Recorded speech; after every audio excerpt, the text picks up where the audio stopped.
Guys welcome back to my new video. र अहिले हामी जाँदैछौँ राजाको सामान ल्याउन। भाइले बाइक चलाइरहेको भर्खर सिकेको पेकिङ चलाइरहेको। डर भन्ने चिजै छैन क्या साथीहरू, डर भन्ने चिज मरिन्छ केही छैन, गऱ्यो मरिन्छ, बाल छैन है, बाल छैन। भाइले चलाइरहेको हेर्नु कति चलाइरहेको भाइ चलाइरहेको खतरा चलाउँछ नि भाइ, खतरा त्यो हेर्नु त है। के छ तपाईँहरू सन्चै हुनुहुन्छ? र गाइज हामी 300 को करिब छौँ, 300 सब्सक्राइबरको करिब छौँ। नयाँ साथीहरूले सब्सक्राइब गरिदिनु होला। घुम्दैछ अहिले चाहिँ चलाएर पर्फेक्ट भइसक्यो क्या मेरो भाइ, पर्फेक्ट हुँदैन आरामले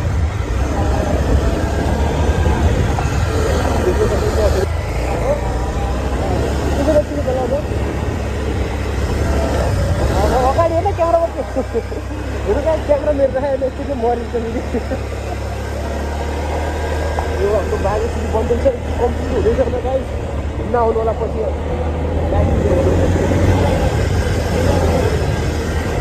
त्यो क्या रोटी खाने हो हामीहरू, रोटी खाँदाखेरि पिछे सक्यो, बिहान छोडेर आएको थियौँ, अहिले चाहिँ ल्याउन गइरहेको थियौँ पिछे बिचबाट पिसाको।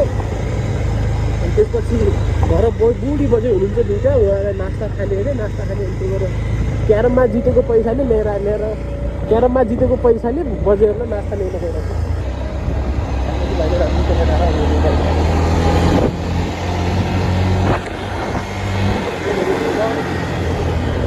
बाटो पनि छैन क्या, बाटोसँग पुग्छु है। यो सब आइसक्यो, नेपालका नेताहरू यस्तै चोर गरेछन्। जब चुनाव आउँछ तब घर घरमा आउँछन्, मलाई भोट हाल्नु, रोड यो 1 महिनाभित्र बनाइदिन्छु भन्छन्।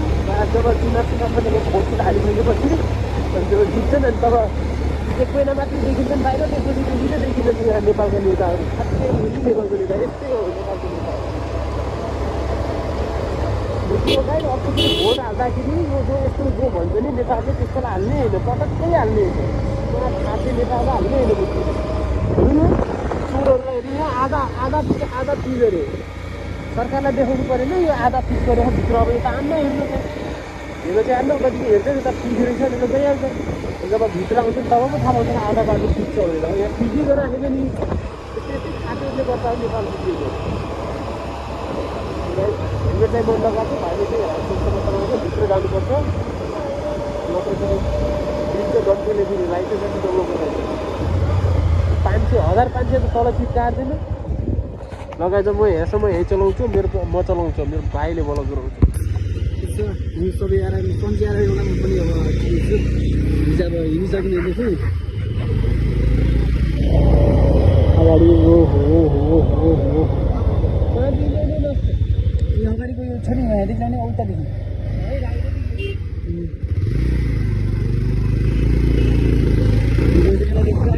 ट्राफिक छ, ट्राफिकले चिट काट्यो नि गाह्रो हुन्छ।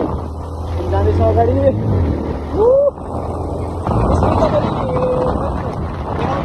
बढ्यो भने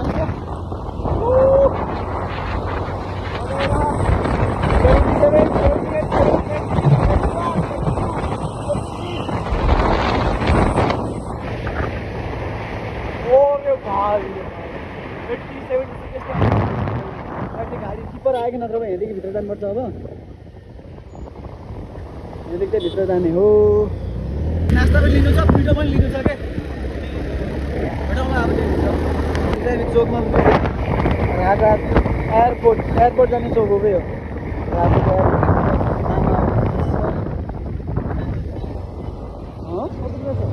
100 रुपियाँ त खान्छ दुई अकाउन्ट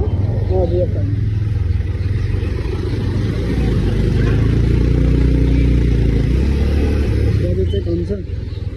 नास्ता लिनु पऱ्यो, अर्डर गरेर parcel order. Uncle 2 chow mein parcel गरिदिनु न, रेडी गरिदिनु उता गएर होइन। अर्डर चाहिँ गरिसक्यौँ हामीले। जाउँ, अब चाहिँ पिठो लिनु जानु पऱ्यो। त्यो पिठो लिनु पैसा पनि जित्नु छ क्या। त्यसले अनि कहाँ जान्छ अगाडि यी मोबाइल पसलमा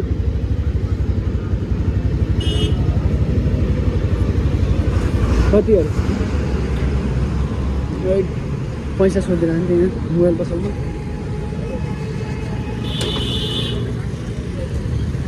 मोबाइल पसलमा त पैसा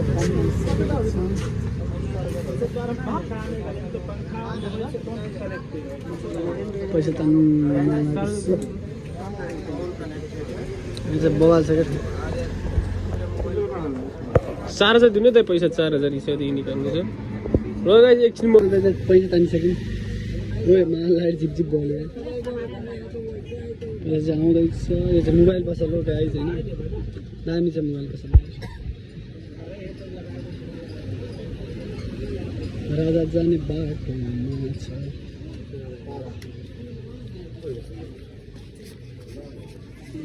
4000 चाहिसक्यो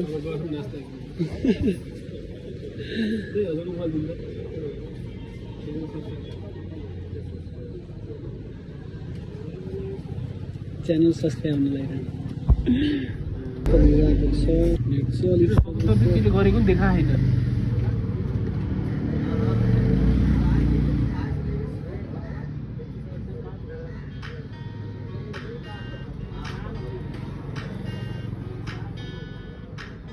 78 भन्नु भयो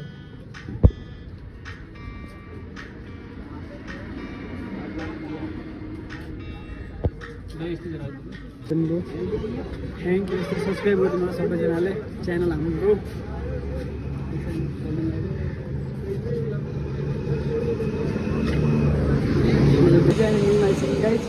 हामी चाहिँ अहिले मिलमा छौँ यो चाहिँ मिल हामी चाहिँ अङ्क चलाइराख्नु भयो मेसिन चाहिँ हाम्रो जोगिरहनु क्या फेरि पिठो दामी छ त्यस्तो मिल काम गरिरहनु भयो हजुर पनि आउनु सक्नुहुन्छ नयाँ नयाँ बस्नुभयो भने नेपालमा नयाँ हुनुहुन्छ भने आउनु सक्नुहुन्छ गाउँ मिल हो गाइस फेरि यहाँ सामान राखेर अब चाहिँ अघि अर्डर गरेको बजेको लागि नास्ता रिसिभ गर्न गइरहेको छौँ रिसिभ गर्न नास्ता रिसिभ गर्न गइरहेको छौँ अब प्याक भइसक्यो किन हेर्नु थियो के छ बाबु प्याक गर्यो नास्ता प्याक गर्यो नास्ता अघि भनेको थियो त भाइले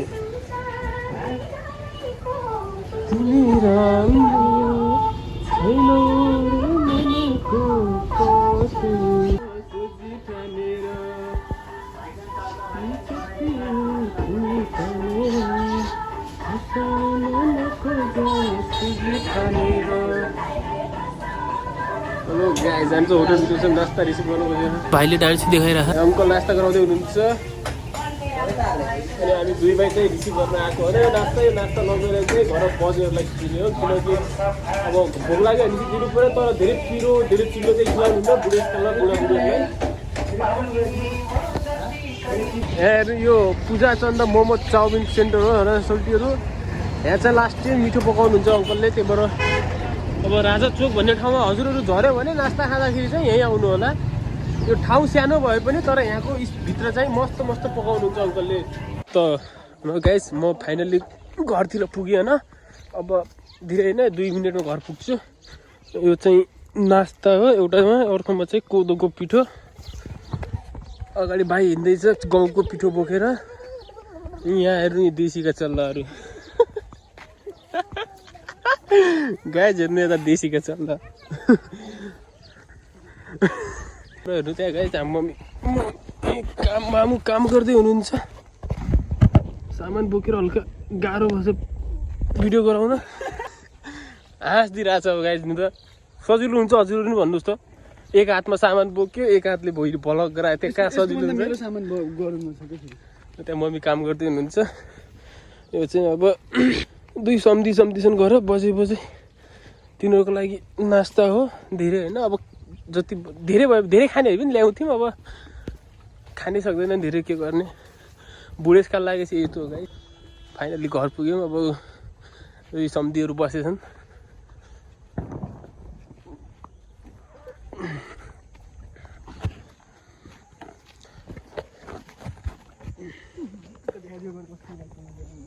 अनि गाइस म पनि यता छु, यो गाह्रो भइरहेको 10 केजीको छ के 5 केजीको त्यो ठुलो भएर मात्र उल्टो भयो त कि उल्टो भयो त्यो 5 ठुलो भएर मात्र यो चाहिँ 10 केजी त्यो 5 केजीकै 10 केजी यहाँ बसेछन्। अब हाम्रो फाइनल्ली घर पुग्यो।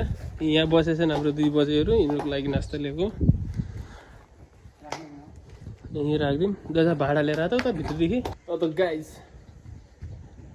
आशा गर्छु हजुरहरूलाई भिडियो मन परोस् है, मन पर्छ कि मन परोस्, मन नपर्यो नि मन पराउनु होला। यसरी नै म अघि बढ्दै जानेछु गाइस। हाम्रो यो चाहिँ घर हो न। अब हजुरहरू जति छ सपोर्ट गरिदिनु होला, सब्सक्राइब गरिदिनु होला मेरो युट्युब च्यानललाई, लाइक सेयर कमेन्ट पनि गरिदिनु होला गाइस।